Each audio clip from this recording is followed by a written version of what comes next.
یعنی بچے، ہمارے بچے، ہماری اولاد ہمارے لیے سب سے زیادہ قیمتی سرمایہ ہوتی ہے، اور اللہ سبحانہ تعالیٰ کی طرف سے ملنے والی نعمتوں میں سے سب سے زیادہ عزیز نعمت ہوتی ہے۔ سوچئے، گنیے کہ ہمیں کتنی نعمتیں ملی، اگر ہم گننا چاہیں تو ہم گن نہیں سکتے۔ قرآن مجید میں اللہ تعالیٰ فرماتے ہیں وَإِن تَعُدُّوا نِعْمَةَ اللَّهِ لَا تُحْصُوهَا، اگر تم اللہ کی نعمتوں کو شمار کرنا چاہو، گننا چاہو تو تم گن نہیں سکتے، اتنی نعمتیں ہیں ہمارے پاس۔ لیکن اپنے دل سے پوچھئے کہ ان نعمتوں میں سے، فائدے کی چیزوں میں سے، پسندیدہ چیزوں میں سے کون سی چیز میرے دل کے بہت قریب ہے، تو بحیثیت ایک خاتون کے ہم سب کا جواب شاید ایک ہی ہو، اور وہ ہے ہمارے بچے۔ کبھی ہم زبان سے اقرار نہیں بھی کرتے، لیکن ہم اپنے دل سے اور اپنے چاہت سے ہمیشہ اپنے بچوں کو ہی نمبر 1 قرار دیتے، کیونکہ ہمارا عمل یہ ظاہر کرتا ہے۔ عام طور پر دیکھا گیا کہ مائیں خود بھوکی رہتی، بچوں کو کھلانا چاہتی، خود جیسے بھی کپڑے پہن لیں، اپنے بچوں کو، اپنی اولاد کو بہترین پہنانا چاہتی، خود جو بھی ایجوکیشن حاصل کی جیسی بھی، لیکن اپنے بچوں کو اپنے سے زیادہ بہتر اور اپنے سے آگے دیکھنا چاہتی۔ باقی جتنے بھی انسان ہوتے ہیں ہم ان کے ساتھ ایک مقابلہ کر رہے ہوتے ہیں، کانشیسلی یا انکانشیسلی، لیکن اولاد اس کے ساتھ جو ہمارا رویہ ہوتا ہے اس میں ہمارا دل یہ چاہتا ہے کہ وہ ہم سے بھی آگے نکل جائے۔ باقی لوگوں کے مقابلے میں ہم آگے نکلنا چاہتے ہیں، لیکن اولاد کے لیے ہم کیا چاہتے ہیں کہ وہ ہم سے بھی آگے جائے۔ ہم ان کی کامیابی کو ہر چیز سے زیادہ عزیز سمجھتے ہیں، اور ان کی ناکامی، ان کے دکھ، ان کی تکلیف کو ہر دکھ سے بڑا دکھ سمجھتے ہیں۔ تو اس میں کوئی شک ہی نہیں کہ اولاد ہمیں سب سے زیادہ عزیز ہوتی ہے، تمام رشتوں میں، تمام انسانوں میں۔ اللہ سبحانہ تعالیٰ نے اولاد کے معاملے میں قرآن مجید میں فرمایا للہ ملک السماوات والارض یخلق ما یشاء یہب لمن یشاء اناثا ویہب لمن یشاء الذکور او یزوجہم ذکرانا واناثا ویجعل من یشاء عقیما انہ علیم قدیر۔ آسمانوں اور زمین کی بادشاہت اللہ ہی کے لیے ہے، وہ جو چاہے پیدا کرتا ہے، جسے چاہتا ہے لڑکیاں عطا کرتا ہے، جسے چاہتا ہے لڑکے عطا کرتا ہے، یا لڑکے اور لڑکیاں ملا کر دیتا ہے، اور جسے چاہے بانجھ بنا دیتا ہے، یعنی کچھ بھی نہیں دیتا۔ یقیناً وہ سب کچھ جاننے والا اور قدرت والا ہے۔ تو اس سے یہ پتہ چلتا ہے کہ جو بھی اولاد ہمیں ملی، وہ لڑکا ہے یا لڑکی، یہ اللہ ہی کا فیصلہ تھا، اللہ ہی کی دین تھی۔ جسے چاہا دونوں دیے، جسے چاہا ایک چیز دی، جسے چاہا کچھ بھی نہیں دیا۔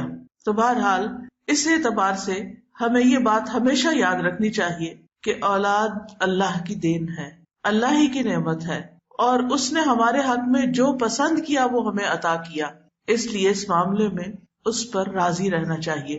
حقیقت یہ ہے کہ قرآن مجید میں اولاد کی پیدائش کو بھی ایک خوشخبری قرار دیا گیا ہے۔ سورۃ مریم آیت 7 میں آتا ہے یا زکریا انا نبشرک بغلام اسمہ یحییٰ، اے زکریا ہم آپ کو ایسے لڑکے کی خوشخبری دیتے ہیں جس کا نام یحییٰ ہوگا۔ یعنی زکریا علیہ السلام جن کو بڑھاپے میں اولاد ملی، تو جب اولاد کی خبر دی گئی تو اس کو صرف خبر کے طور پر نہیں بتایا گیا بلکہ خوشخبری کے طور پہ بتایا گیا۔ اسی طرح ابراہیم علیہ السلام کے پاس جب فرشتے آئے تو انہوں نے بھی آ کے کیا کہا، انا نبشرک بغلام علیم، کہ بے شک ہم تجھے ایک علم والے لڑکے کی خوشخبری دیتے ہیں۔ اور ابراہیم علیہ السلام کی وائف جو تھی وہ کھڑی تھی تو وہ ہنس پڑی یہ خوشخبری سن کر، فبشرناها باسحاق، تو ہم نے ان کو یعنی ان کی بیوی کو اسحاق کی خوشخبری دی، ومن وراء اسحاق یعقوب، اور اسحاق کے بعد یعقوب یعنی جو ان کے پوتے تھے ان کی بھی خوشخبری دے دی گئی کہ یہ بچہ تو ہوگا لیکن اس بچے کا بھی ایک بچہ ہوگا اور اس کا یہ نام ہوگا۔ اور اگر دیکھا جائے تو اولاد جتنا بھی ستائے، ماں جتنی بھی تکلیف اٹھائے، لیکن the moment بچہ ڈیلیور کرتی ہے اور اس کو خبر دی جاتی ہے کہ بیٹی ہے یا بیٹا ہے تو ایک دم اس کے دل میں خوشی بھر جاتی، حالانکہ پچھلے 9 مہینوں سے وہ مختلف طرح کی تکالیف سے گزری ہوتی، لیکن بچے کی خبر پا کر وہ خوش ہو جاتی ہے۔ اور پھر ہم دیکھتے ہیں کہ ہم اپنی زندگی میں یہ دعائیں بھی مانگتے رہتے ہیں کہ ربنا ہب لنا من ازواجنا وذریاتنا قرۃ اعین واجعلنا للمتقین اماما، اے ہمارے رب ہمیں ہمارے ازواج، بیویوں یا شوہر اور اولادوں سے آنکھوں کی ٹھنڈک عطا کر اور ہمیں متقین کا امام بنا۔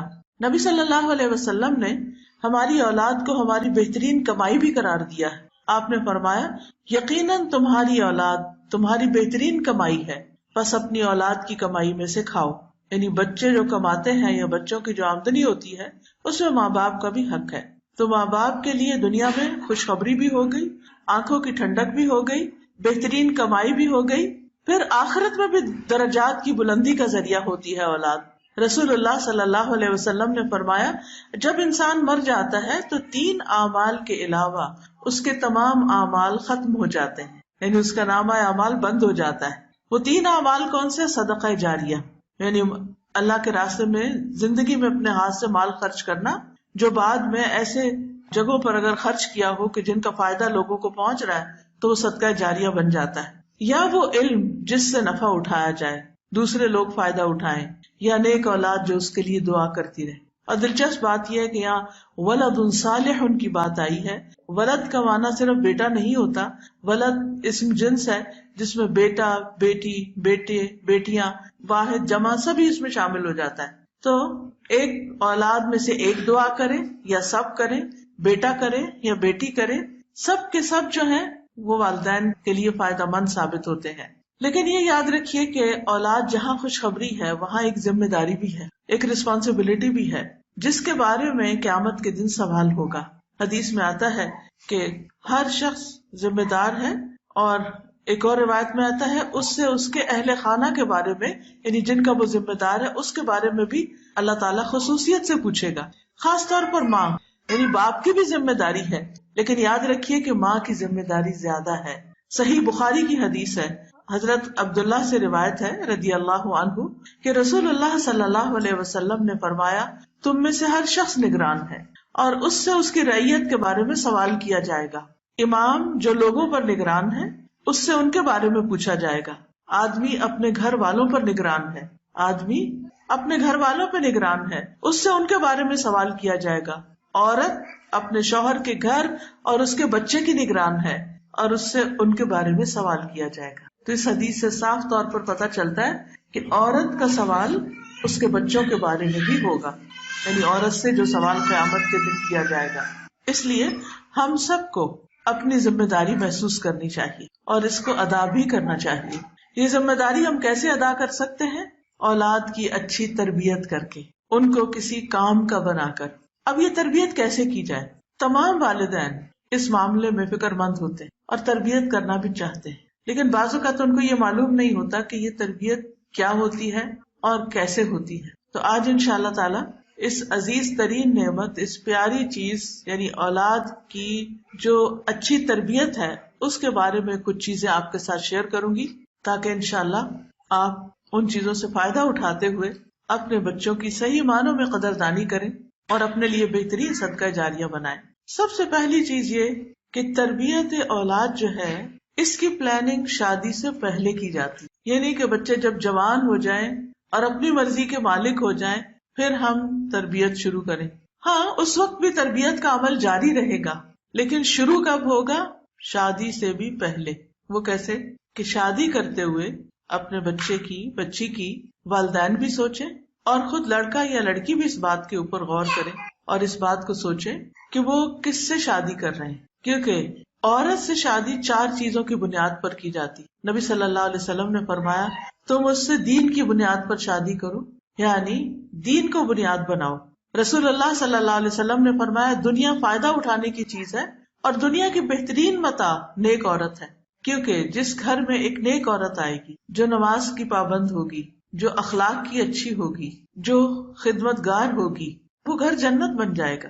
لیکن اگر کسی گھر میں ایک ایسی لڑکی آ جائے جو بظاہر دیکھنے میں تو بہت مالدار ہو اور بہت خوبصورت ہو لیکن بالکل بے دین ہو اور بد اخلاق ہو، تو آپ سوچئے کہ اس گھر میں پھر بزرگوں کا حال کیا ہوگا اور اس گھر کے اندر بچوں کی تربیت کیسے ہوگی؟ ناممکن. وہ اپنی بد اخلاقی کی وجہ سے بچوں کو بھی نفسیاتی مریض بنا دے گی. اس لیے بچوں کے ذہن میں یہ بات ڈالتے رہنا چاہیے کہ ٹھیک ہے اگر کوئی تمہیں پسند آ گیا تو یہ ضرور خیال کرنا، یہ ضرور سوچنا کہ وہ تمہارے بچوں کی آئندہ ماں یا وہ باپ کیسا ہوگا. اگر وہ بالکل ہی دین پر نہیں تو پھر آئندہ نسلوں کے دین کا کیا ہوگا؟ پھر ہم اللہ تعالیٰ کو کیا منہ دکھائیں گے؟ بہرحال اولاد کو انسان ایک حد تک سمجھا ہی سکتا ہے، لیکن یہ بھی ہمارے فرائض میں سے ہے کہ ہم بچوں کو اس بات کی تلقین کریں کہ وہ اپنے آئندہ مستقبل کے لیے، اپنے آئندہ زندگی کے لیے نیک ساتھی کا انتخاب کریں. ماں باپ بھی نیکی کو سامنے رکھیں، اخلاق کو دیکھیں، اور اسی طرح اولاد بھی اپنے ساتھیوں کے لیے. ابو ہریرہ کہتے ہیں کہ رسول اللہ صلی اللہ علیہ وسلم نے فرمایا، جب ایسا شخص تمہارے پاس نکاح کا پیغام بھیجے جس کے دین اور اخلاق سے تم مطمئن ہو تو اس سے اپنی بیٹی کا نکاح کر دو.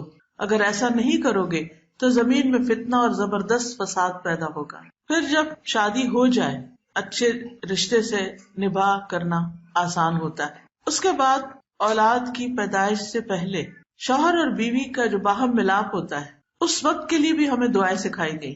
اور اس وقت کی خاص دعا کیا ہے؟ حدیث میں آتا ہے جب تم میں سے کوئی اپنی بیوی سے صحبت کرے تو یہ دعا مانگے، بسم اللہ اللہم جنبنا الشیطان وجنب الشیطان ما رزقتنا.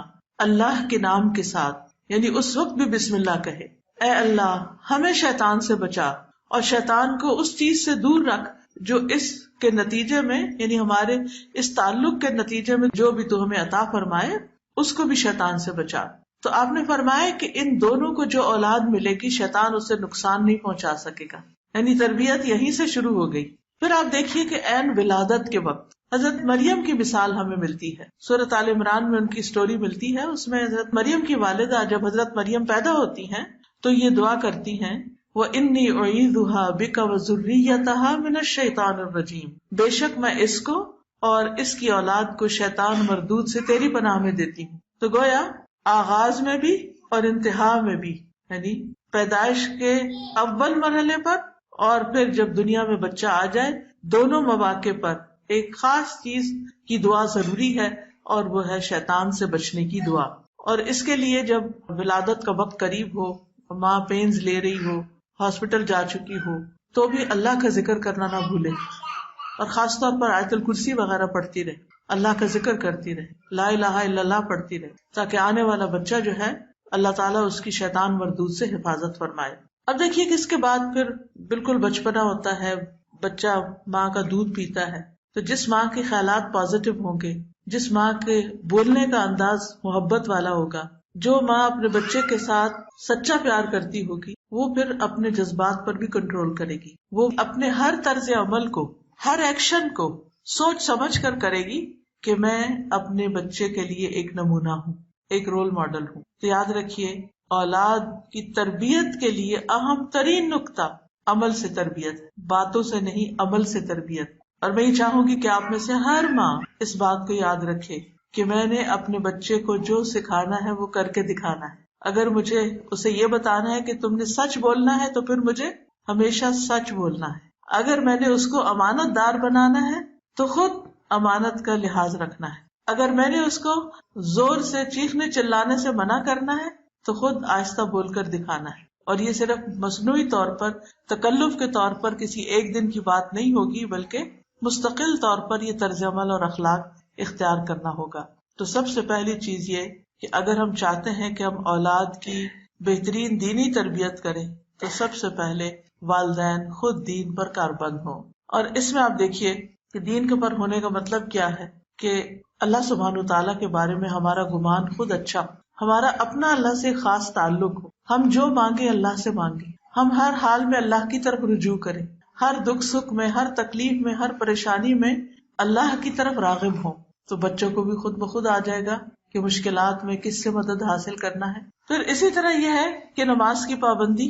اگر ماں باپ خود نماز نہیں پڑھتے اور بچے کو صرف کسی اسلامی اسکول میں داخل کرا دیتے ہیں کہ وہ اسکول والے اس بچے کو نماز سکھا دیں کیونکہ ہم سے تو پڑھی نہیں گئی، چلو ہمارے بچے ہی پڑھ لیں، ان کا پڑھنا ہمیں فائدہ دے گا، تو یہ ان کی بھول ہوگی.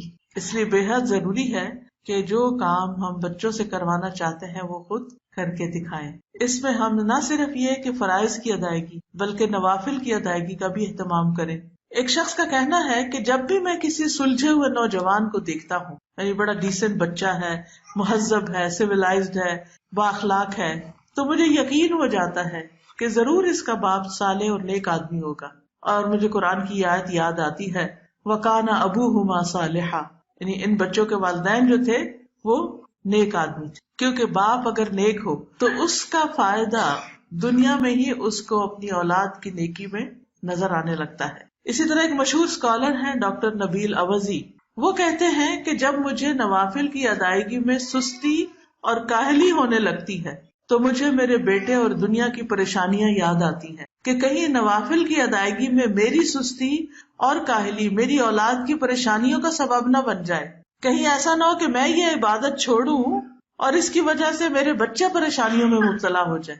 یعنی جو شخص خود نیک ہوتا ہے وہ کیا چاہتا ہے کہ اس کے بچے بھی نیک ہوں، جو خود کو پریشانیوں سے بچاتا ہے وہ چاہتا ہے کہ وہ اپنے بچوں کو بھی پریشانیوں سے بچائے۔ اس کے لیے ہم اتنی زیادہ محنت کرتے ہیں کہ اپنی نمازیں بھی بھول جاتے ہیں، اور زیادہ زیادہ مال کما کے اپنا گھر بنانے کے بعد اپنے بچوں کے گھر بنانے کی فکر میں لگ جاتے ہیں، حالانکہ بچوں کا مستقبل، فیوچر محفوظ کرنے کے لیے انتہائی ضروری ہے کہ ہم فرائض کی ادائیگی کے ساتھ ساتھ نوافل کی بھی پابندی کریں۔ پھر اسی طرح اللہ کی عبادت کے ساتھ ساتھ بندوں کی خدمت کا کام، والنٹیئر کرنا، مختلف فلاحی رفاہی کام کرنا۔ ڈاکٹر نبیل اوزی یہ کہتے ہیں کہ میرے ایک دوست جو کویت میں بہت اچھی گورنمنٹ جاب میں تھے، وہ ہر روز کچھ گھنٹے والنٹیئر کرتے تھے، فلاحی کاموں میں لگاتے تھے۔ تو میں نے کہا کہ تم اپنے ہی کام کو اور زیادہ کر لو، یعنی اگر تم نے زیادہ ایکسٹرا کام کرنا ہے تو اپنی جاب میں زیادہ ٹائم لگا لو، تو تمہیں اس سے بھی زیادہ بڑی پوسٹ مل جائے گی، تمہاری پروموشن جلدی ہو جائے گی۔ تو وہ کہنے لگا کہ تم جانتے ہو کہ میں 6 بچوں کا باپ ہوں، جن میں سے اکثریت میرے بیٹوں کی ہے، مجھے ڈر ہے کہ کہیں یہ بے راہ روی کا شکار نہ ہو جائے۔ جب سے میں نے کانا ابوہما صالحہ کی تفسیر پڑھی ہے، میں اپنی زندگی کا ایک حصہ فلاحی کاموں کے لیے وقف کیے ہوئے ہوں، یعنی جس میں لوگوں کی خدمت کرنا، لوگوں کی مدد کرنا، لوگوں کے کام آنا، بلا معاوضہ کام کرنا، یعنی بغیر تنخواہ کے یا بغیر معاوضے کے کچھ کرنا۔ تو وہ کہتے ہیں کہ میں اس کے بہترین اثرات اپنے بچوں میں دیکھ رہا ہوں، یعنی جب سے میں نے والنٹیئر کام کرنا شروع کیا ہے تو اس کا اثر مجھے اپنے بچوں میں نظر آ رہا ہے، کیونکہ بچے دیکھتے بھی ہیں کہ ماں باپ دوسروں کی خدمت کرتے ہیں، دوسروں کے کام آتے ہیں، اپنے ماں باپ کو وزٹ کرتے ہیں، ان کی بات کرتے ہیں، ان کے ساتھ اچھا سلوک کرتے ہیں، رشتہ داروں کے کام آتے ہیں، ان کے کام کر دیتے ہیں، اور دوستوں یاروں کے کاموں میں مدد دیتے ہیں۔ تو یہ چیز ان کے اندر بھی نیکی پیدا کرتی ہے، ان کے اندر بھی دوسروں کی مدد کا جذبہ پیدا ہوتا ہے۔ اور یاد رکھیے حدیث میں آتا ہے اللہ اس وقت تک اس بندے کی مدد کرتا ہے جب تک وہ بندہ دوسرے بندوں کی مدد میں لگا رہتا ہے۔ جو شخص دوسرے لوگوں کی مدد کرتا ہے اللہ تعالیٰ اس کے کام بنا دیتا ہے۔ بعض اوقات ہمارا ایٹیٹیوڈ یا رویہ کیا ہوتا ہے کہ میں اگر یہ کام کروں گی تو مجھے کیا ملے گا، مجھے کیا ملے گا، مجھے تو کچھ نہیں ملا۔ بعض اوقات ہم اپنے بوڑھے والدین کی یا ساس سسر کی خدمت کرتے ہیں تو ہم کہتے ہیں ہمیں کیا ملا، ابھی نہیں ملا، آئندہ زندگی میں ملے گا۔ یہ بڑھاپا صرف ان کے لیے نہیں ہے، یہ بڑھاپا ہم پر بھی آنا ہے۔ جب گھر میں ہسبینڈ وائف آپس میں جھگڑ رہے ہو اس بات پر، ہسبینڈ چاہتا ہو بیوی سے اس بات پہ تعاون کہ میرے ماں باپ کا خیال رکھو، اور بیوی کہتی ہو کہ میں نہیں رکھ سکتی، میری ہمت نہیں ہے، یا میں یہ کام نہیں کر سکتی، تو کیا یہ کنورسیشن بچے نہیں سنتے؟ بچے سنتے ہیں، بچے دیکھتے ہیں۔ اگر گھر میں دادا یا دادی بوڑھی ہیں اور ماں ان کو وقت پر کھانا نہیں دے رہی تو بچے دیکھ رہے ہیں کہ کیا ہو رہا ہے۔ بعض اوقات ہم گھر سے باہر نکل کر تو والنٹیئر کرتے ہیں، گھر کے اندر نہیں کرنا چاہتے۔ تو یاد رکھیے اپنے فرائض سے بڑھ کر، اپنی ذمہ داریوں سے بڑھ کر جب ہم کسی کی بھی کوئی مدد یا خدمت کرتے ہیں تو اللہ سبحانہ وتعالیٰ اس کی خیر ہمیں اپنے بچوں میں دکھاتے ہیں۔ پھر اسی طرح عبداللہ بن مسعود کے بارے میں آتا ہے کہ جب رات میں نوافل ادا کرتے تو سامنے اپنے چھوٹے سوئے ہوئے بچے کو دیکھتے اور کہتے من اجلک یا بنیا، اے میرے بیٹے تیرے روشن مستقبل کی خاطر، تیرے فیوچر کی خاطر میں یہ نوافل پڑھ رہا ہوں، تیرے لیے دعائیں کرنے کے لیے۔ اور روتے ہوئے اس آیت کی تلاوت کرتے وَكَانَ أَبُوهُمَا صَالِحًا، کہ ان کا باپ ایک نیک آدمی تھا۔ ابن مسیب کہتے ہیں اے میرے بیٹے میں تمہاری وجہ سے نماز کو لمبا کرتا ہوں، اس امید پر کہ تمہارے بارے میں میری حفاظت کی جائے، یعنی تمہارے بارے میں مجھ سے جو سوال کیا جائے گا قیامت کے دن، اولاد کے بارے میں پوچھا جائے گا کہ ان کی کیا تربیت کی تھی، تو اس بارے میں میری پکڑ نہ ہو۔ اور پھر انہوں نے اس آیت کی تلاوت کی وَكَانَ أَبُوهُمَا صَالِحًا۔ پھر اسی طرح اولاد کی اصلاح کے لیے صدقہ کرنا۔ پہلی چیز کیا تھی؟ اللہ سے دعائیں کرنا۔ دوسری چیز نمازوں کی پابندی اور نوافل اور والنٹیئر کام. تیسری چیز نیک اعمال اور صدقہ کرنا. ایک شخص کا بیٹا جب کوئی نافرمانی کرتا یا اخلاقی طور پہ بگڑ جاتا تو وہ صدقہ کرنا شروع کر دیتا اور کھانا کھلاتا، یعنی لوگوں کو کھانا کھلانے لگتا اور کہتا کہ قرآن مجید میں آیا ہے خذ من اموالہم صدقۃ تطہرہم وتزکیہم بہا. نبی صلی اللہ علیہ وسلم کو حکم ہے قرآن مجید میں کہ ان کے مالوں میں سے صدقہ لے لیجئے، یعنی یہ جب صدقہ لائے تو صدقے کو لے لیجئے اور خیر کے کاموں میں استعمال کیجئے. مراد یہ ہے اس کے ساتھ، یعنی اس صدقے کی وجہ سے، اس صدقے کے ذریعے آپ انہیں پاک کیجئے. تو صدقہ کیا ہے؟ پاک کرنے کا ذریعہ ہے. اور انہیں صاف کیجئے. اور پھر وہ اس آیت کو پڑھ کر یہ کہتے اللہم ھذہ لتزکیۃ اخلاق ابنی فإنها اشد علی من مرضہ. اے اللہ یہ صدقہ میرے بیٹے کے اخلاقی تزکیہ کے لیے، اس صدقے کے ذریعے میں اپنے بچے کے اخلاق کا تزکیہ کرنا چاہتا ہوں، تربیت کرنا چاہتا ہوں. پس بے شک یہ اخلاقی بے راہ روی اور اس کا یہ بگاڑ میرے لیے اس کی بیماری سے، یعنی فزیکل کنڈیشن سے بھی زیادہ شدید ہے. یعنی اس کی نافرمانی، اس کے گناہ اور اس کا غلط کام جو ہے وہ مجھے زیادہ تکلیف دیتے ہیں بنسبت اس کے کہیں بیمار ہو جائے. یہ بیمار ہو تو مجھے تکلیف ہوتی ہے، لیکن اتنی تکلیف نہیں جتنی اس کے بے راہ رو ہونے سے مجھے ہو رہی ہے. تو اللہ اس کے جو گناہ ہیں تو اس صدقے کی وجہ سے معاف کرتے اور اس کو ہدایت دیتے. تو یہ بھی تربیت کا ایک اہم اصول ہے. پھر اسی طرح ایک اور آدمی جس کے پاس زیادہ مال نہیں تھا، وہ مال کا صدقہ نہیں کر سکتا تھا، بس اس کے گزر گزارے کے لائق تھوڑے بہت اس کے پاس چیزیں تھی. تو اس کا بیٹا جب اس کے اوپر غالب آنے لگتا، بدتمیزی کرتا، تو وہ رات کو قیام میں سورۃ البقرہ پڑھتا اور دعا کرتا اے اللہ یہ میرا صدقہ ہے، یعنی میرے پاس پیسے تو نہیں لیکن میں نے قرآن کی تلاوت کی ہے نماز میں، اس کو میرے سے قبول کر لے اور میرے لیے اس بیٹے کی اصلاح کر دے. کیونکہ بہت سے لوگ اسی قسم کے کوشچنز کرتے ہیں نا، بچے بدتمیزی کرتے ہیں، بچے بات نہیں مانتے، بچے تنگ کر رہے ہیں، بچے کام نہیں کر رہے، بچے شادی نہیں کر رہے، بچے جاب پہ نہیں جاتے. 100 بچوں کی مشکلات میں لوگ گھرے ہوئے ہوتے ہیں عام طور پر. ان کو سمجھ نہیں آتی کہ اس سے نکلنے کا کیا ذریعہ. کبھی کسی سائیکالوجسٹ کے پاس جا رہے ہیں، کبھی کسی مولوی صاحب کو بلا رہے ہیں، کبھی کسی جن بھوت بھگانے والے کو بلا رہے ہیں اور مسئلہ حل ہو کے دیتا ہی نہیں. تو بات یہ ہے کہ ایسے میں ٹھیک ہے انسان دوسروں سے مشورہ کرے، لیکن اس کے ساتھ ساتھ اپنے عمل کی اصلاح کرے، اپنی نمازوں کی اصلاح، اپنے قرآن کی اصلاح، اپنے صدقہ خیرات کی، اپنی تہجد، ان چیزوں کی طرف توجہ کرے اور خوب خوب اللہ تعالیٰ سے دعا کرے. اسی لیے کہا جاتا ہے کہ اپنے بیٹوں کی اصلاح، یعنی بچے مراد ہیں، اپنے بچوں کی اصلاح کی نیت کے ساتھ اللہ کی طرف عبادت کرو. پھر اگر وہ تمہاری کوششوں پر غالب آ بھی جائیں تو وہ تمہاری نیتوں پہ غالب آنے کی طاقت ہرگز نہیں رکھ سکتے. تو لازم ہے کہ ہم بچوں کی بری عادات کو ختم کرنے کے لیے اللہ تعالیٰ سے مدد لیں، اللہ کی مدد سے یہ سب کریں. مثلاً اگر بچے کے اندر آپ دیکھتے ہیں کہ اس کو جھوٹ کی عادت پڑ رہی ہے، جھوٹ بولنے لگ گیا.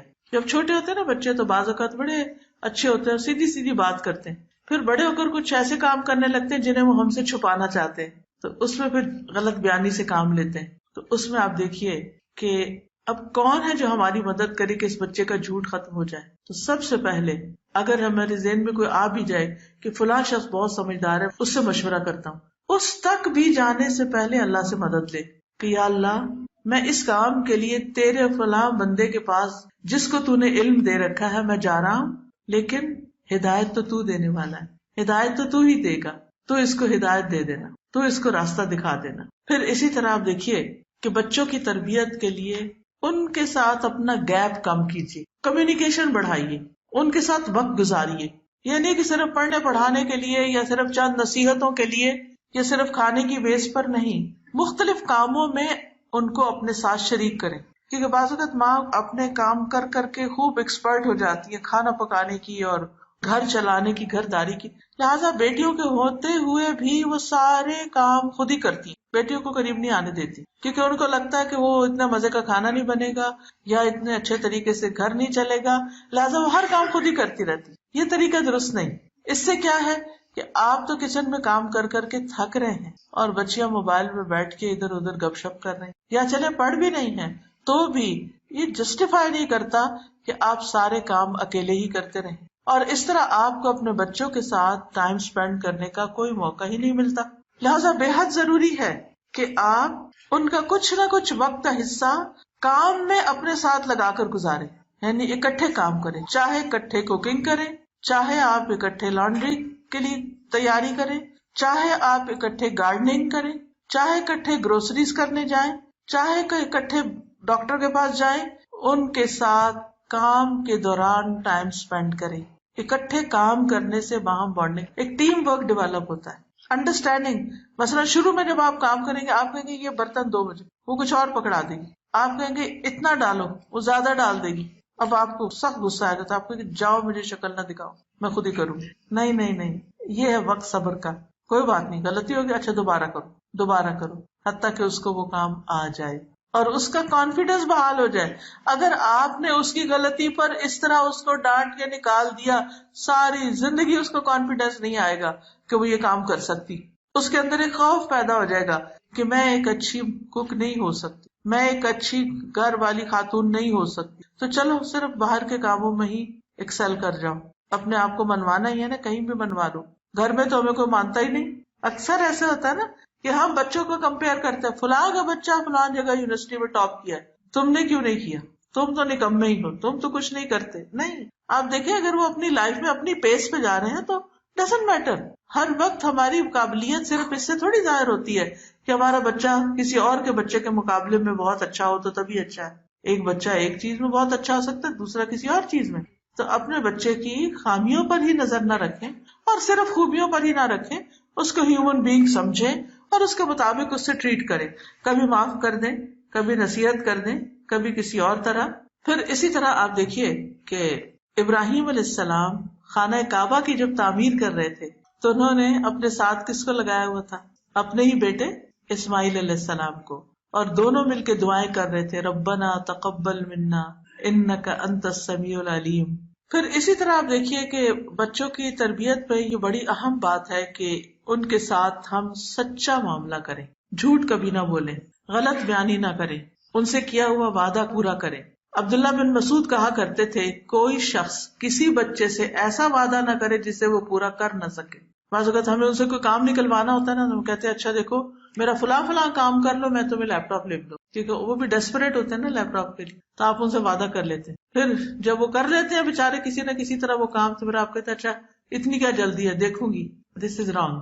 یا تو وعدہ کرنا ہی نہیں چاہیے تھا. اگر آپ کر نہیں سکتے تھے تو وعدہ نہ کرتے، لیکن اگر آپ نے کر لیا تو پھر آپ اس کو پورا کریں، کیونکہ وعدہ خلافی ٹرسٹ بریک کر دیتی ہے. اور جس ریلیشن شپ میں ٹرسٹ نہ ہو وہ کبھی ریلیشن شپ اچھا نہیں ہو سکتا. اور اگر آپ کا اپنے بچوں کے ساتھ ریلیشن شپ اچھا نہیں تو آپ ان کی تربیت نہیں کر سکتے. تو اس ریلیشن شپ کو بہتر کرنا نہایت ضروری ہے. تیسرا اہم قاعدہ جو ہے وہ یہ ہے کہ بچوں کو بچپن سے ہی قرآن و سنت کی تعلیم سے جوڑیں، بڑے ہو کر نہیں. اچھا ابھی تو بچے ہیں نا، کوئی بات نہیں، ابھی نہیں بھی مسجد جاتے، کوئی بات نہیں، ابھی نہیں باپ کے ساتھ جاتے، کوئی بات نہیں، ابھی نہیں قرآن شروع کیا، کوئی بات نہیں. نہیں، بچپن سے ہی تھوڑی تھوڑی ڈوز شروع کر لیں. لقمان نے اپنے بیٹے کو جو سب سے پہلی نصیحت کی تھی وہ کیا تھا؟ میرے بیٹے اللہ کے ساتھ کسی کو شریک نہ بنانا، بے شک شرک بہت بڑا ظلم ہے. پھر اسی طرح نبی صلی اللہ علیہ وسلم عبداللہ بن عباس کو اپنے پیچھے سوار کر کے کہیں جا رہے تھے، یعنی گدھے پہ بیٹھے ہوئے تھے. تو آپ نے اپنے ساتھی سے کہا سواری پر ہے، سامنے بھی نہیں ہے، لیکن کتنی اچھی اچھی نصیحتیں کر رہے ہیں. اے لڑکے میں تجھے چند باتیں سکھا رہا ہوں، ان کو یاد رکھو. اللہ کے احکام کی حفاظت کرو، اللہ تمہاری حفاظت کرے گا. اللہ کی حفاظت کرو، تم اسے اپنے سامنے پاؤ گے. جب مانگو اللہ سے مانگو. چھوٹے سے بچے ہیں، ان کو کیا سکھا رہے ہیں؟ جب مانگو اللہ سے مانگو، جب مدد چاہو اللہ سے مدد چاہو. اور جان رکھو اگر ساری دنیا میں مل کر تمہیں کوئی فائدہ دینا چاہے تو تمہیں فائدہ نہیں دے سکتی مگر جو اللہ چاہے، اور ساری دنیا مل کے اگر تمہیں کوئی نقصان دینا چاہے تو نقصان نہیں دے سکتی مگر یہ کہ اللہ چاہے. قلم اٹھا لیے گئے، صحیفے خشک ہو گئے. تو اس سے کیا پتہ چلتا ہے کہ تقدیر کا مسئلہ بھی آپ نے بچپن میں ہی سمجھا دیا کہ الٹیمیٹلی ہر چیز اللہ کے اذن سے ہی ہوتی ہے، اور اگر وہ کسی چیز کو ہم سے روک دیتا ہے تو اس میں ہماری ہی بھلائی ہوتی ہے. بعض اوقات ہم کہتے ہیں اب یہ تو بچے ہیں. نہیں، آپ دیکھیے کہ نبی صلی اللہ علیہ وسلم کتنی بڑی بڑی باتیں اس بچے کو سکھا رہے ہیں کہ اگر تم چاہتے ہو کہ تمہاری حفاظت ہو، اللہ تمہاری حفاظت کرے، تو پھر تم کیا کرو؟ تم اللہ کے احکامات کی حفاظت کرو. جیسے قرآن مجید میں آتا نا حافظوا علی الصلوات والصلاۃ الوسطی، کہ نمازوں کی حفاظت کرو، خاص طور پر درمیانی نماز. پھر اسی طرح آپ دیکھیے کہ جتنے بھی نیک لوگ گزرے ان کا اپنی اولاد کے بارے میں ہم و غم ہی یہی تھا کہ وہ نیک اولاد بن کے اٹھے. دنیا سے جب جا رہے تھے اس وقت بھی ان کی دعائیں یہی تھی. یعقوب علیہ السلام کے بارے میں جو قرآن مجید میں آیت آتی ہے البقرہ 133، اس کو آپ کے سامنے رکھوں گی. ام کنتم شہداء اذ حضر یعقوب الموت اذ قال لبنیہ ما تعبدون من بعدی قالوا نعبد الہک والہ آبائک ابراہیم واسماعیل واسحاق الہا واحدا ونحن لہ مسلمون. کیا تم موجود تھے جب یعقوب کو موت آئی، جب اس نے اپنے بیٹوں سے کہا کہ میرے بعد کس چیز کی عبادت کرو گے؟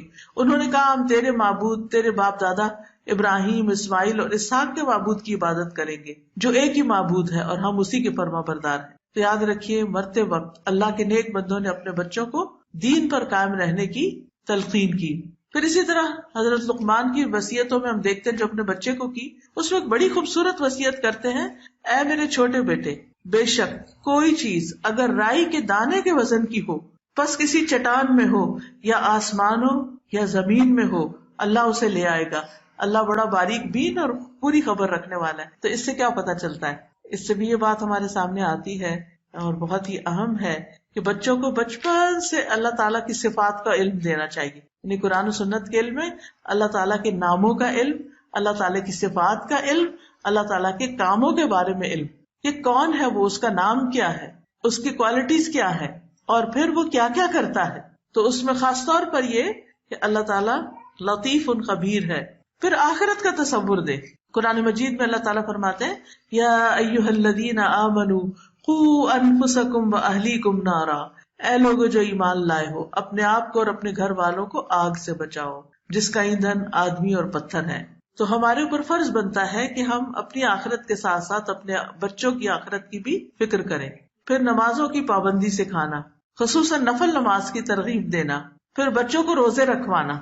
صحابیات جو تھی وہ عاشورہ کا روزہ بھی بچوں کو رکھواتی، دودھ پیتے بچوں کو بھی وہ رونے لگتے تو ان کو کھلونے دے دیتی، یعنی بہت چھوٹے چھوٹے بچوں کو بھی روزہ رکھواتی. پھر دن کے کسی حصے میں ان کو کچھ کھلا پلا دیتی ہوگی، لیکن ان کو بھی ایک شعور بچپن سے ہی دلاتی کہ روزہ رکھنے کی چیز ہے. پھر بچوں کو حج کروانا، عمرے پہ لے جانا. یاد رکھیے عمرے پہ لے کے جانا جو ہے یہ مجھے تربیت کے لیے بہت ہی فائدہ مند نظر آتا ہے. میں جب 2005 میں یہاں پر آئی، 2004-05 میں، تو میرا بیٹا اس وقت چھوٹا تھا. 2009 میں جب میں اس کو بھیجا واپس پاکستان پڑھنے کے لیے اے لیولز کے لیے، اور کچھ عرصے کے بعد جب مجھے جانا پڑا تو میں نے دیکھا کہ اس کے یہاں پر پرائیویٹ اسکول، پبلک اسکول وغیرہ میں جا کے تھنکنگ جو ہے تھوڑی فرق ہے اور اس میں کچھ چیزیں بہت اسٹرانگ کرنے کی ضرورت ہے. تو مجھے یہی خیال ہے کہ اس کا ایمان اسٹرانگ کر دوں گی انشاءاللہ تو باقی چیزیں آسان ہو جائیں گی. تو اس پر ہم نے عمرے کا پروگرام بنایا اور الحمدللہ مکہ جا کر اتنی زیادہ اس کے اندر تبدیلی آئی، اتنی چینج آئی کہ وہ شاید میں 10 سال میں بھی سکھا کے اس کو سمجھا نہیں سکتی. آپ دیکھیے کہ اللہ کا گھر دیکھ کر دلوں پہ جو ہیبت طاری ہوتی، وہاں کی اذان اور نماز کے مناظر دیکھ کر انسان کے اوپر جو کیفیت طاری ہوتی. آج آپ دیکھیں کہ ہم بچوں کو ہالیڈیز پہ لے جانا اپنا فرض سمجھتے. بچپن میں ہماری ہالیڈیز کیا تھی؟ نانی کے گھر جانا یا کسی رشتے دار کے گھر وزٹ کرنے کے لیے جانا. چھٹیاں کہاں گزاریں گے یہی سوچ رہے ہوتے تھے کہ نانی کے گھر جا کے گزاریں گے. اور واقعی لمبی لمبی چھٹیوں کے لیے جانا اور خوب انجوائے کرنا، وہ گھر کی پابندی سے نکلنا. تو اب یہ ہے کہ اب ماں باپ خود، نانی دادی تو آؤٹ ہو گئی ہیں فیملی سے، لہٰذا بچوں کو لے کے ہالیڈیز پہ جاتے ہیں، کبھی کہیں، لیکن کہاں نہیں جاتے لے کر، وہ ہے اللہ کا گھر. میں نہیں کہتے کہ سب ایسے ہی کرتے ہیں، الحمدللہ بہت سے لوگ لے کے بھی جاتے ہیں، لیکن بہت سے لوگ گھبراتے ہیں بچوں کو لے جانے سے، خوف ہوتا ہے ان کو. وہ کہتے ہیں وہ بہت رش ہوگا، بچے گھبرا جائیں گے، بچوں نے ایسا ماحول نہیں دیکھا، بچے پریشان ہو جائیں گے، بہت گرمی ہے، بچوں کو گرمی لگ جائے گی، بچوں کو یہ ہو جائے گا، بچوں کو ہو جائے گا، اور اس خوف سے وہ اللہ کے گھر نہیں لے کے. میں تو سمجھتی ہوں کہ بچوں کی تربیت کے لیے باقاعدہ اپنے گھر میں ہی ایک فنڈ قائم کر کے رکھے کہ جب یہ تھوڑا سا بھی ہوش سنبھالتے ہیں تو ان کو سب سے پہلے اللہ کے گھر لے کے، ایون پاکستان لے جانے سے پہلے، رشتے داروں کے پاس لے جانے سے پہلے اللہ کے گھر لے جانے کا کوئی پلان کریں. اگر بچوں کے اندر خیر ہوگی تو آپ دیکھیں گے کہ کم باہر آئے گی اس ماحول میں، کیونکہ بابرکت جگہ ہے. ہدی للناس، لوگوں کی ہدایت کے لیے اللہ نے اس کو بنایا. بچوں کو بہت دفعہ ہم انڈر ایسٹیمیٹ کرتے ہیں. اگر بچے کے اندر تھوڑی سی بھی خیر ہوگی تو بہت جلدی باہر آئے گی. اور سب سے بڑھ کر یہ کہ اس کا اللہ پر ایمان مضبوط ہوگا، کیونکہ اللہ نے کعبہ کو، اپنے گھر کو بنایا اس لیے تاکہ لوگ یہاں ہدایت پائیں، لوگ یہاں اکٹھے ہوں، ایک دوسرے سے سیکھیں، بہت سے تجربات کریں. مکہ جانا دنیا میں کسی بھی جگہ جانے سے کہیں زیادہ بہتر ہے. بہت سے پیرنٹ بچوں کو ڈزنی لینڈ لے جانا لازم سمجھتے ہیں. پچھلے دنوں میں چائنا تھی تو وہاں آپ کو معلوم ہوگا کہ گریٹ وال آف چائنا جو واقعی دنیا کا ایک ونڈر ہے، تو مجھے بھی شوق تھا کہ میں دیکھوں کہ کیسی ہے وہ وال. میں نے سمجھا کہ زمین پر ہی کوئی دیوار بڑی سی بنی ہوگی جیسے قلعوں کی دیواریں ہوتی ہیں، ایسی ہی کوئی چیز ہوگی یا بہت اونچی کوئی دیوار ہوگی کہ جس میں چڑھنا ذرا مشکل ہوگا. لیکن میری حیرت کی انتہا نہ رہی جب میں نے دیکھا کہ یہ تو پہاڑوں کے اوپر بھی بنی ہوئی اور اتنے بڑے بڑے سٹیپس، اور عیسیٰ علیہ السلام کی پیدائش سے بھی 200-300 سال پہلے کی ہے وہ، یعنی اس وقت بننا شروع ہوئی تھی. اگرچہ اس کو کافی ٹائم لگا بننے میں، 10,000 کلومیٹر دور ہے. ہو سکتا ہے آپ میں سے بھی کسی کو جانے کا اتفاق ہوا ہو. تو جن لوگوں کے ساتھ چائنیز کے ساتھ تھی تو کہنے لگے کہ ہمارے ہاں یہ لازم ہوتا ہے کہ ہم اپنے بچوں کو یہاں پر لے کر آئیں. اس سے ان کے اندر ایک کانفیڈینس پیدا ہوتا ہے، اپنی ہسٹری کے ساتھ ایک لگاؤ ہوتا ہے، کیونکہ بچوں کو جب اپنی روٹس پتہ چلتی ہیں تو ان کے اندر بہت کانفیڈینس آتا ہے. تو ہماری روٹس اور ہماری ہسٹری تو اسلام کی ہسٹری ہے. وہ کہتے ہیں کہ جو بچہ اپنے والدین کے ساتھ آ کے اس دیوار پر چڑھتا ہے وہ ہیرو مان لیا جاتا ہے کہ یو آر ریئل ہیرو، کہ جس نے اتنی ہمت کی ہے کہ یہاں تک پہنچے اور پھر اس وال کو کلائم کیا. میں صرف دیکھنے سے تعلق رکھتی، لیکن میں یہ سوچ رہی تھی کہ اس میں لکھا ہوا تھا اپنے کتنے ہزار چائنیز جو وہ ہر سال یہاں پر آتے ہیں اور دیوار پہ چڑھ کے جاتے ہیں. کس لیے انہوں نے اس کو اتنا پریزرو کیا ہوا ہے، اس کے لیے اتنے اہتمام کیے ہوئے ہیں تاکہ بچے اپنی ہسٹری کے ساتھ کنیکٹڈ رہیں، انہیں اس بات پر فخر ہو، انہیں اس بات پر خوشی ہو کہ ان کے آباء و اجداد نے اتنا بڑا کام کیا. ابراہیم اور اسماعیل علیہ السلام نے اس گھر کو بنایا تھا اور لوگوں کو وہاں پر پہاڑ پہ کھڑے ہو کے آواز دی تھی، اور آج دیکھیں کہ کس طرح لوگ جوک در جوک جا رہے ہیں. یہ ایک بہت بڑا نمونہ ہے ہمارے لیے بھی اور بچوں کے لیے بھی. تو اس لیے اگر آپ چاہتے کہ آپ کے بچوں کی تربیت اچھی ہو، خصوصاً بڑے بچوں کی، تو کوئی بھی ٹائم لے کر، کیونکہ اکثر بڑے بچے جب ہو جاتے ہیں تو آپ انہیں کہتے ہیں نا چلو وہاں چلیں، تو وہ کہتے ہیں ٹائم نہیں ہے، ابھی نہیں جا سکتے. تو آپ انہیں سے پوچھیں کب جا سکتے ہیں، اپنا اسکیجول ان کے اراؤنڈ کر لیں. کبھی ایسا ہوتا ہے نا بچپن میں تو ہم ان کے اسکیجول اپنی مرضی کے ساتھ ملا لیتے ہیں، لیکن اب بڑے ہو جائیں تو پھر آپ ان کے اراؤنڈ رکھ لیں اپنا پروگرام. لیکن اس سے انشاءاللہ تعالیٰ آپ کو بہت فائدہ ہوگا. نبی صلی اللہ علیہ وسلم کے زمانے میں بچوں کو حج بھی کروایا جاتا تھا. جب آپ صلی اللہ علیہ وسلم حج پر گئے تو ایک عورت نے اپنے سامنے ایک بچے کو بلند کیا، چھوٹا سا تھا، گود میں اٹھایا ہوا تھا. تو کہنے لگی کیا اس کا حج ہوگا؟ آپ نے فرمایا ہاں، بچے کا بھی حج ہوتا ہے اور تمہارے لیے اجر ہوگا. یعنی جو ماں اٹھا کے پھر رہی ہے ثواب اس کو ملے گا، لیکن بچے کا حج ہو جائے گا. اسی طرح بچے کو قرآن سکھانا. ایک بہت خوبصورت قول ہے کسی کا، تم بچے کو قرآن سکھا دو، قرآن اسے ہر چیز سکھا دے گا. یعنی جب تم قرآن کی تعلیم اور ترجمہ تفسیر وغیرہ اچھی طرح سمجھا دو گے اس کو، تو کیا ہوگا؟ قرآن پھر اس کو سب کچھ سکھا دے گا. حدیثیں سنانا، حدیث کی مجلس میں لے کر جانا، جمعے کے خطبے میں لے کر جانا، پھر انہیں دین کی تعلیم حاصل کرنے کی رغبت دلانا، پھر انہیں دعائیں سکھانا. یاد رکھیے ہم بچوں کی حفاظت کے بارے میں بڑے پریشان رہتے ہیں، ان کو نظر نہ لگ جائے، انہیں کوئی نقصان نہ پہنچ جائے، لیکن ہم ان کو حفاظت کی دعائیں سکھا دیں. جو ایاک نستعین ہے کتاب، اس کی دعائیں ان کو سکھا دیں، وہ پڑھتے رہے تو انشاءاللہ فکر کی ضرورت نہیں ہے. پھر صبح شام کی دعائیں سکھانا. چوتھی چیز، بچوں کی تربیت میں انہیں عمدہ اخلاق سے سجانا. دیکھیے آپ کے بچے کی ویلیو صرف اس کی ڈگری کے ساتھ نہیں ہے اگر وہ بد اخلاق ہے.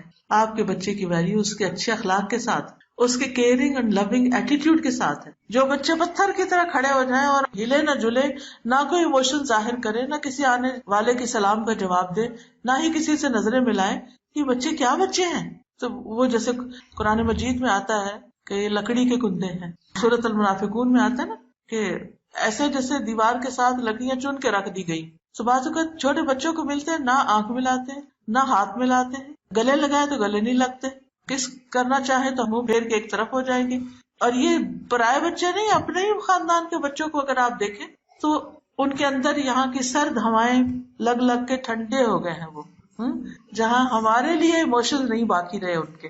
اس گیپ کو کم کرنے کی ضرورت ہے، اور اس کے لیے بہت ضروری ہے کہ ہم ہر قیمت پر ان کو اچھا اخلاق اور ادب سکھائیں، مینر سکھائیں کہ کسی کے ساتھ برا نہیں کرنا، رشتے داروں کے ساتھ، دوستوں کے ساتھ، پڑوسیوں کے ساتھ. کیونکہ نیبرہڈ میں کھیلنے چلے جاتے ہیں، وہاں سے لڑکے آ جائیں گے اور رشتے داروں کے نام تک نہیں آتے. آپ جا کے ذرا پوچھیں اپنے بچوں سے نانی کا کیا نام تھا، دادی کا کیا نام تھا، اور آپ جواب دیکھ لیں گے کہ کیا ہوتا ہے. حضرت لقمان نے اپنے بچے کو جو تلقین کی تھی اس میں انہوں نے کہا تھا، اے بیٹے نماز قائم کرو، نیکی کا حکم دو. بچہ اور نیکی کا حکم، جی ہاں، اور برائی سے منع کرو. اور اس مصیبت پر صبر کرو جو تمہیں پہنچے، یہ ہمت کے کاموں میں سے ہے۔ اور لوگوں کے لیے اپنا منہ پھلا کے نہ رکھو، زمین میں اکڑ کے نہ چلو، بے شک اللہ کسی اکڑنے والے فخر کرنے والے سے محبت نہیں کرتا۔ اپنی چال درمیانی رکھو، اپنی آواز کچھ نیچے رکھو، والیوم لو رکھو، بے شک سب آوازوں سے بری آواز گدھے کی آواز ہے۔ پھر ہر چیز کے آداب سکھانا، کھانے پینے، لباس، سونے، جاگنے، گھر سے نکلنے، گھر میں داخل ہونے کے، سواری پہ سوار ہونے کے، گاڑی میں بیٹھنے کے، گاڑی سے نکل کر گھر کے اندر آنے کے، یہ سارے ادب آداب ہماری کتابوں میں موجود ہیں۔ آپ ان کو بچوں کے اندر ڈالنے کی کوشش کریں تاکہ وہ ہر شر سے محفوظ رہیں۔ اسی طرح کھانے کے آداب، اجازت لینے کے آداب، گفتگو کے آداب، پھر رازوں کی حفاظت کرنا سکھانا، اور پھر غلط کام پر اس وقت تک اعراض نہ کرنا جب تک اصلاح نہ ہو جائے۔ پھر اسی طرح انہیں اچھا ماحول دیجیے، اچھے دوست دیجیے۔ بعض مائیں پوچھتی ہیں بچے بات نہیں سنتے۔ جی ہاں، ایک وقت آتا ہے کہ وہ ہماری کم سنتے ہیں، یا تو ان کو ہماری زبان ہی اب سمجھ نہیں آتی، اور یا پھر یہ ہے کہ وہ سننا نہیں چاہتے۔ تو ایسی صورت میں کیا ہے کہ اچھے دوست اس وقت آگے بڑھ کر گیپ فل کریں گے۔ اس لیے بچوں کو جائز حدود کے اندر دوستوں سے سوشلائز کرنے کی بھی اجازت دی جائے۔ پھر اسی طرح بچوں کو نیک لوگوں کے ساتھ رہنے کی ترغیب دینا۔ ہمارے ہاں تو ایک بچہ ہے نا، بچہ کہہ کے بچہ ہی کرتے، اور چھوٹے چاہے وہ بچوں کا باپ بھی بن جائے پھر بھی وہ چھوٹا ہی رہتا ہے۔ تو ایسی صورت میں یہ ہے کہ بچوں کو ان کے دوستوں کے سامنے پھر شرمندہ بھی نہیں کرنا چاہیے، نیک لوگوں کے ساتھ رہنے کی ترغیب دلانی چاہیے، نیک لوگوں کی خدمت کرنے والا بنانا چاہیے۔ حضرت انس کہتے ہیں نبی صلی اللہ علیہ وسلم مدینہ آئے تو میری عمر 10 سال تھی۔ میری مائیں، نانی، خالہ وغیرہ ہمیشہ مجھے نبی صلی اللہ علیہ وسلم کی خدمت کے لیے تاکید کرتی رہتی تھی کہ تم نے ضرور ان کی خدمت کرنی۔ چنانچہ میں نے 10 سال آپ کی خدمت کی، اور نبی صلی اللہ علیہ وسلم کی وفات ہوئی تو میں 20 سال کا تھا۔ پردے کے متعلق میں سب سے زیادہ جاننے والوں میں سے ہوں۔ پھر قناعت پسند لوگوں سے ملنا اور ان کی اتباع کرنا۔ چھٹی چیز ہے بچوں کے ساتھ نرمی اور شفقت اور محبت، پیار۔ نرمی سے جو کچھ ہوتا ہے وہ سختی سے نہیں ہوتا۔ نبی صلی اللہ علیہ وسلم کے بارے میں آتا ہے، حضرت انس کہتے ہیں میں نے آپ سے زیادہ کسی کو بچوں پہ شفقت کرتے ہوئے نہیں دیکھا۔ پھر بچوں کو جو پیار نہ کرے ان والدین کے لیے ڈانٹ ہے آپ کی۔ پھر اسی طرح بول کے محبت کا اظہار کرنا۔ نبی صلی اللہ علیہ وسلم حضرت انس کے لیے کہتے تھے اللہم انی احبہ واحبہ واحبب من یحبہ، اے اللہ میں اس بچے سے محبت کرتا ہوں، تو بھی اس سے محبت کر، اور اس سے محبت کر جو اس سے محبت کرے، یعنی حضرت حسن سے محبت کرے۔ پھر پیار سے نام لینا۔ حضرت ام سلمہ کی بیٹی جو ان سے نکاح کے بعد آپ کی ربیبہ بنی تھی، تو وہ چھوٹی تھی، بالکل دودھ پیتی بچی تھی، تو ان کو کہتے تھے زوینب، زوینب، یعنی زینب کی بجائے زوینب، یعنی تھوڑا سا نام بدل کے پیار سے۔ پھر اسی طرح بچوں کو توجہ بھی دینا، بچوں کے ساتھ کھیلنا جیسے پکڑن پکڑائی وغیرہ۔ پھر نماز میں اپنے اوپر سوار ہونے دینا۔ چھوٹے ہوتے تو نماز میں سوار ہوتے ہیں نا ہمارے سر پہ، بڑے ہو کر ہماری نروز پر سوار ہو جاتے ہیں۔ تو اس میں یہ ہے کہ بہت زیادہ پھر ریئیکٹ نہیں کرنا چاہیے، صبر کے ساتھ سننے، اچھا اور پھر آپ سوال کریں ان سے، اس سے ان کو سوچنے کا موقع ملے گا۔ بیمار ہو جائے تو خاص خیال رکھیں، یہ وقت ہوتا ہے اعتماد جیتنے کا۔ تکلیف کے وقت جو کام آتا ہے نا اس کی بات نہیں بھولتی، لیکن ہم ایسے مواقع پر اپنے بچوں کو وہ نہیں دیتے جو دینا چاہیے۔ برا کہتے ہیں کہ میں ابو بکر کے ساتھ آیا، جب پہلے وہ مدینہ کی طرف آئے تو میں دیکھتا ہوں کہ ان کی بیٹی عائشہ لیٹی ہوئی ہے اور انہیں بخار ہے، تو ابو بکر ان کے پاس آیا اور انہوں نے کہا کیا حال ہے بیٹی، اور ان کے رخسار کو چھو لیا، یعنی گال کو پیار کیا۔ پھر اسی طرح بچوں کے علاج معالجے کی فکر کرنی چاہیے، لیکن ایسی دوائیں نہیں دینی چاہیے کہ جس سے وہ تکلیف اٹھائے۔ پھر ان کو عزت دے۔ یاد رکھیے کسی کی رسپیکٹ کر کے ہم اس سے جو کام نکلوا سکتے ہیں وہ ہم اس کی بے عزتی کر کے نہیں نکال سکتے، چاہے وہ چپ کر کے آپ سے آگے آرگیو نہ کرے۔ نبی صلی اللہ علیہ وسلم بچوں کو اپنی چادر کے اندر لے لیتے تھے۔ پھر اسی طرح انہیں نرمی سے اٹھانا، پیار سے ان کو رکھنا، چہرے پہ نہیں مارنا، بہت زیادہ روک ٹوک نہیں کرنی، بہت زیادہ انٹرفیئرنس نہ کرے بچوں کے معاملات میں۔ وقت مقرر کریں، ان کے ساتھ روز بیٹھیں، بات چیت کریں، گیپ ختم کریں، لیکن کسی وقت بھی بچوں کو اکیلا نہ چھوڑا جائے اور اس پر اعتماد نہ کیا جائے، تو یہ چیز اس کے لیے بہت نقصان دہ ہو جاتی۔ پھر اسی طرح یہ کہ ان کے کام کر دینا چھوٹے چھوٹے، ان کو شکریہ، پلیز، وہ میجک ورڈ سکھانا۔ کون کون سے میجک ورڈز؟ پلیز، سوری، شکریہ، تھینک یو، جزاک اللہ، ٹھیک ہے نا؟ تو یہ آپ بچوں کے ساتھ استعمال کیجئے، کیونکہ بہت سے لوگ باہر تو ہر ایک کو تھینک یو کہتے، اس کے لیے دروازہ بھی روک کے رکھتے، لیکن گھر والوں کے لیے ہم یہ احسان بھول جاتے ہیں۔ یہ سب کچھ گھر میں کرنے کی ضرورت ہے۔ آج آپ کے بچے کہیں گے آپ کہاں سے ہو کے آ رہی؟ نبی صلی اللہ علیہ وسلم بچوں سے پیار کرتے، ان کے ساتھ کھیلتے بھی تھے. ایک دفعہ آپ جا رہے تھے کہیں تو حضرت انس جو تھے، آپ نے ان کو کسی کام سے بھیجا تو انہوں نے کیا نہیں، جا کے بیٹھ کے باہر کھیلنے لگ گئے. بچے تھے نا. آپ گھر سے نکلے کہ ابھی تک کام نہیں ہوا، دیکھا تو بیٹھے ہوئے وہ جناب، تو آپ ان کے پیچھے سے جا کے ان کو پکڑ لیے اور حضرت انس سے پیچھے مڑ کے دیکھا تو آپ ہنسنے لگے. آپ نے کہا وہ اس کام کا کیا بنا؟ کہنے کا اچھا میں اب جاتا ہوں. کوئی ڈانٹ ڈپٹ نہیں کی، کچھ بھی نہیں. اب آپ دیکھیے کہ سارے کام کرنے کے باوجود پھر بھی بچے کچھ نہیں سنتے سمجھتے اور بالکل الٹ جا رہے ہیں. ایسے کیسز بھی ہوتے ہیں. پھر کیا کریں؟ یاد رکھیے اگر ہم نے اپنا ہوم ورک کر لیا نا تو ہمیں ڈر نہیں ہونا چاہیے، ہمیں پھر بہت غم نہیں ہونا چاہیے. ہم نے اپنی طرف سے ساری چیزیں سکھا دی، خود رول ماڈل بھی بنے، ہم نے ان کے لیے دعائیں بھی کی، ہم نے ان کو فیسیلیٹیٹ کیا، ہم نے ان کو اچھے استاد رکھ کے دیے، اچھے اسکولوں میں پڑھایا، اچھے قرآن ٹیچر کے ساتھ پڑھایا، ان کو دینی تعلیم کا بھی انتظام کیا، سب کچھ کیا. اور بچہ بچپن میں نماز بھی پڑھ رہا تھا، جو ہی بڑا ہوا یونیورسٹی گیا نماز چھوڑ بیٹھا، یا کوئی اور اس طرح کی چیز. اب کیا کریں؟ یاد رکھیے ساری کوششوں کے باوجود اگر نتیجہ نہ نکلے تو یہ اللہ کی طرف سے امتحان ہوتا ہے. دس از آور ٹیسٹ. اللہ تعالیٰ نے فرمایا نا کہ ہم ضرور آزمائیں گے تمہیں بشیء من الخوف والجوع ونقص من الاموال والانفس والثمرات وبشر الصابرین. ہم ضرور آزمائیں گے کسی بھی چیز کے ساتھ، خوف، بھوک، جان و مال کا نقصان، پھلوں کے نقصان سے. خوشخبری دے دو صبر کرنے والوں کو. یاد رکھیے کہ والدین میں سے کچھ والدین ہوتے ہیں جو کہتے ہیں میرا ایک بیٹا ہے جو اپنے باقی بھائیوں جیسا نہیں، باقی دو تو بہت اچھے ہیں، انہوں نے تو قرآن بھی حفظ کر لیا، انہوں نے تراویح بھی پڑھاتے ہیں، سب کچھ کرتے ہیں، مگر یہ تو بس پتہ نہیں کہاں سے آ گئے. ایسی صورت میں یاد رکھیے کہ یہ آزمائش ہے اللہ کی طرف سے. وہ بتاتا ہے کہ یہ جو باقی بچے ہیں نا، ان کی تربیت بھی میں نے کی تھی، تم نے کوشش کی لیکن میں نے ان کی تربیت کی. کیونکہ رب کون ہے؟ رب اللہ ہے، وہی تربیت کرتا ہے. ہم تو صرف کوشش کر رہے ہوتے. دیکھیے ہم درخت لگاتے ہیں نا، پھل کون لاتا ہے؟ درخت لگانا ہمارا کام ہے، بیج ڈالنا ہمارا کام ہے، اس کی نگرانی کرنا، اس کا دھیان رکھنا، اس کو گرمی سردی سے بچانا، لیکن اس کو بڑھاتا کون ہے؟ اللہ. پھر اس پہ پتے آتے ہیں، پھول آتے ہیں، پھل آتے ہیں، وہ کون لاتا ہے؟ اللہ.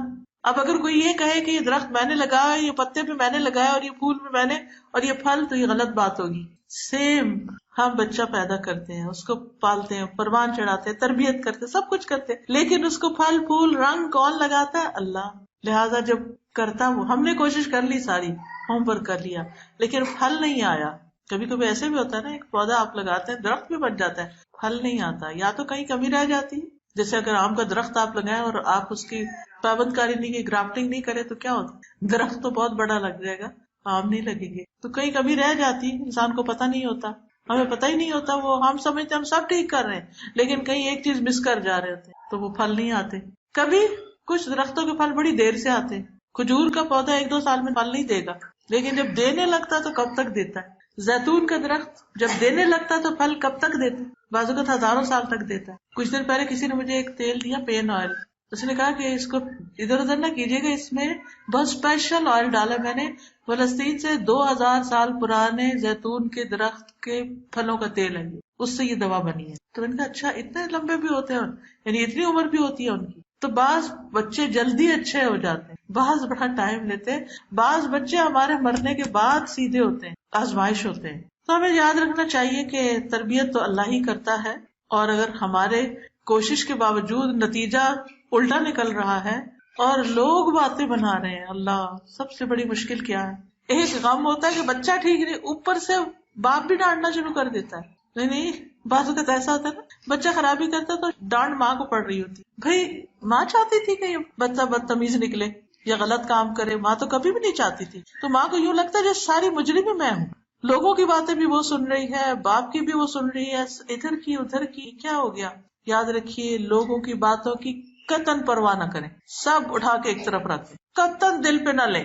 آپ کو کمزور کر دیں گی یہ باتیں، آپ کو اتنا پریشان کر دیں گی کہ آپ اپنے قابل بھی نہیں رہیں گی، وقت سے پہلے بوڑھی ہو جائیں گی، اس سے اور مثال کھڑے ہو جائیں گے. اس لیے لوگوں کی باتیں ان کو اگنور کرنا ہے. اپنے رب سے باتیں کریں. آپ کا یا رب تو جانتا ہے میں نے کتنی تکلیفیں اٹھائی.